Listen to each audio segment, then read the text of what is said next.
Hoje no Repórter MT eu entrevisto o médico oncologista Gabriel Zanardo. Você sabia que o câncer de cabeça e pescoço pode ser causado por sexo oral sem proteção?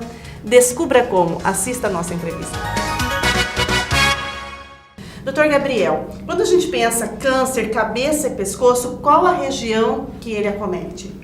Bom, Ana, quando a gente vai falar de câncer de cabeça e pescoço, a gente separa a parte do sistema nervoso central, né? Então o cérebro não entra. Seriam os seios da face. Então aqui no cérebro não. Quando eu penso cabeça e pescoço, eu já incluo toda a cabeça. Vamos lá, que é do cérebro para baixo. Uhum. O cérebro é uma outra entidade, outros fatores de risco, outras causas, outros tipos de abordagem, de tratamento.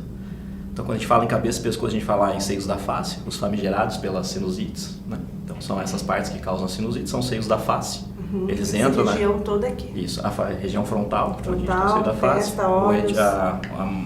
a maxila e os etimoides, que são mais para dentro do crânio, mas também entram nas classificações de câncer de cabeça e pescoço, mas são mais raros. Aí, desde lábio, mucosa toda da boca, língua, gengiva, palato duro, palato mole, amígdala, parótida entra também, as glândulas salivares, tanto os menores quanto os maiores, na região de nasofaringe e a região de hipofaringe até chegar na laringe. Então, todo esse início da parte respiratória, como o deglutitório, elas são englobadas no câncer de cabeça e pescoço. É diferente a classificação do câncer de cabeça e pescoço, porque quando a gente fala em câncer de pulmão, tá lá, é escancarado, né? É pulmão, câncer de mama é mama, e câncer de cabeça e pescoço envolve várias estruturas que são diferentes entre elas. A investigação é bem profunda, né? Para descobrir onde começa, onde termina, porque aqui é tudo... É tudo muito próximo no sentido de radiação, doutor? Exatamente. Se englobam no mesmo conjunto justamente por conta disso, pela proximidade que se encontra e pela drenagem linfática do pescoço, que normalmente drenam tudo para o mesmo lugar, mas de uma forma errática. Eu não tenho uma drenagem linfática como do braço. Machuco o dedo, faço uma íngua embaixo do braço, tem um linfonodo aumentado. Na cabeça e pescoço, às vezes eu tenho uma lesão do lado direito e o linfonodo acometido fica do lado esquerdo. Então, essa é uma complexidade também para a gente diagnosticar. Às vezes o caroço aparece de um lado e a ferida está em outro. Nossa, então às vezes a pessoa tem aquela impressão que eu estou com... Se a pessoa apareceu o caroço aqui, a doença aqui, não. Pode ela estar em outro lugar. Exatamente. Não necessariamente a gente vai ter o acometimento da cadeia linfonodal, que são os caroços que às vezes aparecem no pescoço. A gente pode ter caroço, íngua, sem ser tumor. Íngua é extremamente normal. Uhum. A gente tem. Como a gente sabe que é íngua e quando a gente sabe a pessoa mesmo que realmente eu tenho que buscar um médico? Ou não, só um médico pode dizer isso? Não. Assim, qualquer dor de garganta, que tem amidalite, faringite, com rouquidão, isso pode levar a uma alteração das cadeias linfonodais, que são as ínguas. A íngua é um tecido linfonodal, onde tem várias célulazinhas que fazem a defesa do corpo. A amígdala é um tecido linfonodal. Então ela inflama e ela aumenta de tamanho. Uhum. O normal é ela inflamar, a inflamação passar e ela diminuir. A partir do momento que ela começa a crescer, o caroço cresce, não diminui. Ou ele fica endurecido, porque ele tem uma consistência fibroelástica. Mais ou menos como se apertar a palma da mão assim. Você sente duro, mas é um tecido mais mole, não é firme. Quando ele começa a ter a consistência de pedra, mais endurecido, ou que aumentou, e a tendência dele está sendo crescer e não diminuir, isso tem que chamar a atenção. Às vezes a gente vê criança, né, pequenininha que tem, mas aquela que se mexe assim, tá com a íngua, isso é normal. Isso é comum. Isso é comum. A criança que tem no pescocinho, você consegue até identificar assim, olhando para ela, vai tocar, mas não é como se ela não fosse maleável. Isso é comum, desde que tenha uma resolução espontânea. Uhum. Entre 7 a 10 dias isso se resolva. Tudo que passar de 10, 15 dias, aí tem que procurar atendimento médico. E doutor, quais são as principais causas de câncer cabeça e pescoço? A principal causa o câncer de cabeça e pescoço está muito relacionado a comportamento, a hábito de vida. Então cigarro, bebida alcoólica, principalmente os destilados, e má higiene bucal. Tá, começando pelo cigarro. O cigarro... Ele não há dúvida que é um dos principais males, né, de todos os tempos que provoca muito câncer em várias regiões do corpo. E quando você disse a questão, por exemplo, gengiva, língua, o cigarro ele já pode começar a ser causa desse câncer já desde a boca. Desde o lábio. Desde o lábio. Desde o lábio até o pulmão.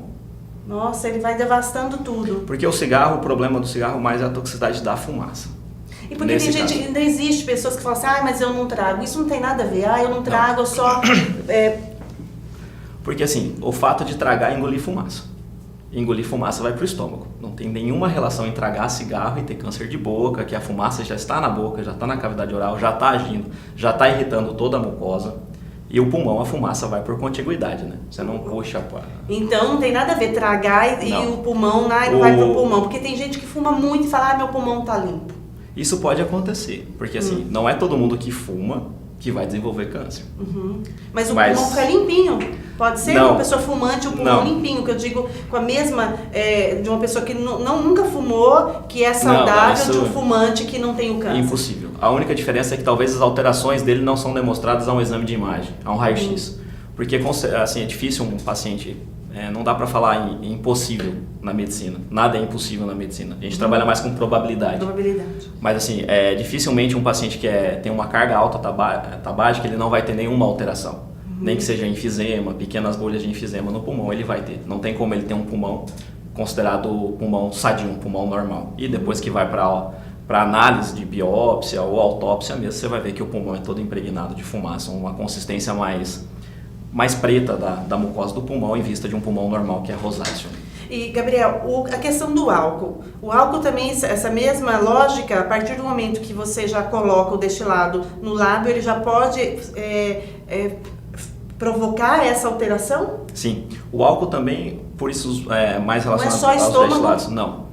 O álcool pode causar o tumor de toda a parte que ele está passando. Também como a fumaça. A fumaça passa irritando, o álcool passa irritando. E leva também à formação de pequenas alterações no DNA da célula, que está em exposição a ela, e essa alteração do DNA, se não reparada por uma falha do próprio organismo, isso transforma numa célula tumoral e desenvolve o tumor. Nos alcoólatras, o que acontece também é a deficiência de vitamina. Normalmente um paciente que é etilista crônico, alcoólatra mesmo. O que é etilista crônico, alcoólatra? É beber todos os dias em quantidades consideráveis? Na verdade, não pode daquela história, eu posso tomar um golinho todo dia? Na verdade, o alcoólatra é aquele que não consegue estabelecer suas atividades sociais sem beber. Ou qualquer tipo de atividade sem beber. Seja uma rotina de beber só os finais de semana. Seja uma rotina de só finais de semana, se ele bebe todo final de semana e não consegue se isso for uma rotina para ele não conseguir passar o final de semana não tem muito alcoólatra aí na Exatamente. Cuiabá, só que a definição clássica é o paciente que ingere bebida alcoólica diariamente. Né? Mas existem algumas outras normatizações para a definição de alcoolismo ou de etilismo, que o fato de a bebida alcoólica se tornar uma rotina na vida do principalmente num jovem que já começa todo final de semana a adquirir esse hábito. Exatamente. Não é que quem bebe todo final de semana é etilista. O que a gente tem que chamar a atenção para aquele que não consegue passar o final de semana sem beber. HPV. HPV também aparecendo como uma das causas desse câncer cabeça e pescoço. HPV provocado pelo sexo oral. As pessoas praticam muito sexo oral, mas qual o problema? O problema é não usar preservativo durante a relação sexual. O câncer de cabeça e pescoço sempre foi muito estereotipado. Paciente com baixa condição socioeconômica, pobre. Sou pobre. Fumante e tabagista, com má higiene oral, exatamente, que já vem por si só, né? O paciente que normalmente tem um consumo de álcool exacerbado, ele não sente as necessidades como de fome, de comer, é suprimida pelo álcool. Então ele tem algumas carências de vitamina, que isso leva a feridas na mucosa, leva a um mau reparo do DNA, da reformulação celular. Isso leva à formação de um tumor de cabeça e pescoço. Hoje está tendo um pouco da mudança por conta do incremento do HPV. O HPV é uma realidade no nosso dia a dia. Estima-se que 7% da população brasileira tenha tido contato com o vírus HPV, ou seja, é portador do vírus HPV. Existe uma gama de vírus HPV, os mais oncogênicos é o subtipo 16 e o 18, que são os que estão aí são vários subtipos, nem todos eles são oncogênicos, são causadores de câncer. Sim. Mas o 16 e o 18 são os que têm maior potencial oncogênico, de formação de tumor, e eles que estão incorporados na vacina contra o HPV. O estudo... Então a vacina ela protege o menino e a menina desses subtipos. Exatamente. A função primordial, ela tem outros subtipos dentro da vacina, mas a função primordial é a proteção contra então, 16 e 18. Se aquele jovem ele tomou a vacina, ele tem um contato com o HPV, ele não se contamina. Esse é o racional. Mas mesmo assim ele tem que usar o preservativo. Sim, porque existem outras DSTs, né? Existem outras doenças que estão relacionadas à relação sexual, que não só o HPV. A gente está falando de cuidado com um. Com um HPV. O problema, assim, até hoje a gente tem estudos com a vacina funcionando em colo de útero. A gente, pelo racional da infecção viral, acredita-se que também vai fazer uma proteção para o câncer de cabeça e pescoço. Mas isso ainda é uma hipótese levantada. Mas ainda não tem estudo comprovando isso. Exatamente. E aí o HPV, seja homem, seja mulher, a mulher também passa HPV para o homem por meio do sexo oral? Também pode passar. E como vai proteger a mulher? Esse já é um pouco mais complicado. A ciência tem que avançar nesse sentido, porque o preservativo feminino é diferente do preservativo masculino. Então, quando se pensa em sexo oral, eu acredito que a maioria, realmente, absoluta, a mulher não utilize o preservativo feminino para o sexo oral. É um pouco mais complicado, né? Falando em preservativo para proteger o sexo oral, falando em mulher, né? Eu não tenho nenhuma teoria embasada sobre isso. Doutor do céu, então não tem que fazer, gente. Agora, quando a gente pensa em homem, a camisinha, realmente o preservativo, ele protege 100%? Contra a DST, sim. E doutor, beijo pega HPV? Por exemplo, a pessoa está com HPV, né? Praticou sexo oral, está com HPV. Quando ele beija outra pessoa, esse HPV pode passar por meio do beijo, na saliva? Poder pode, mas é pouco frequente isso acontecer. Tem que imaginar que a infecção viral, ela está na corrente sanguínea. A infecção viral, ela não está só na lesão propriamente dita. Não é no condiloma causado pelo HPV que ali tem obviamente ali tem a maior concentração viral. Mas a infecção viral, ela está na corrente sanguínea, assim como o HIV. Sim, então se tem uma lesão na boca de um que não passa pelo beijo. Pode até passar porque tem na saliva, mas a outra pessoa ser contaminada por isso é pouco provável. Pouco provável, então o beijo ele é seguro, gente. Então beijar é seguro. Mas que não deixa de a gente tem que falar aqui da questão da higiene bucal, da questão de estar sempre se cuidando, porque o diagnóstico tardio, quando se fala em câncer, cabeça e pescoço, é algo preocupante. Exatamente. Porque quando a pessoa vai buscar, provavelmente já tem ali vários sintomas e indícios que a doença já está ali há algum tempo. Sim, porque, vamos voltar, sempre a população, o estereótipo desse tipo de doença é uma população pobre, que tem pouco acesso ao serviço de saúde, tem pouco acesso a dentista. E o nosso maior diagnosticador, digamos assim, quem faz o maior número de diagnóstico para a gente é o próprio dentista.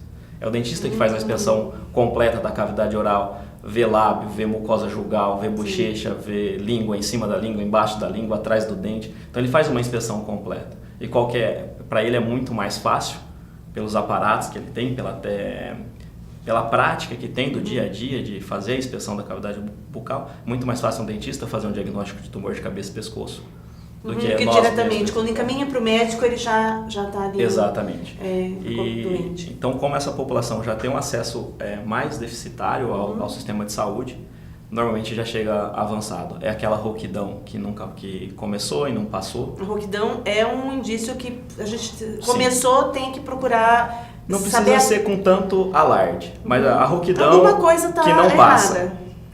Caroço no pescoço que não diminui. E ferida na boca que não cicatriza, tem que chamar a atenção. Como se fosse aquela afta que fica ali persistente. Exatamente. Afta que não resolveu em 10, 15 dias, alguma coisa está errada. A gente precisa procurar serviço de atendimento, seja dentista ou médico. O especialista na parte médica é o otorrinolaringologista, né, que mexe com toda essa parte envolvida no câncer de cabeça e pescoço, ou o cirurgião de cabeça e pescoço.